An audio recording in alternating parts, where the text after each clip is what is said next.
أوكرانية ترديها بالبيت؟ ايه. وشنو ذنب الشباب يعني؟ شباب يعني إذا يجون الأوكرانيات للعراق وش عليهم؟ يعني شنو هو صار مو حلوات؟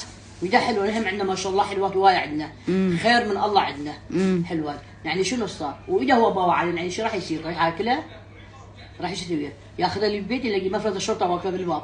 المشتركة مشتركه فوق واقفه، مو بس مفرز بوحدها. زين فهو ليش يبيع نفسه هيك يبيعها؟ يباع برا ويطلع قبض. شباب لا تسمعون كلامها. هي الباعة مو حرام، يعني واحد يباع على واحد حرام؟ لا. الله هو مطي جمال واحد يباع، مثل حديقة حلوة واحد يشوي مريم. الحديقة تختلف عن المرأة يمه.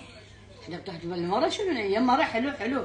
زين بعد انا وصي نسواننا العراقيين كلها خلي يصيروا حلوين، خلي يلبسون، خلي يلبسون دجاجة حلوة، خلي يمكيجون، خلي يسوي شعرهم، حتى الرجال ما تجي اوكراني ما يباوع يصير احول.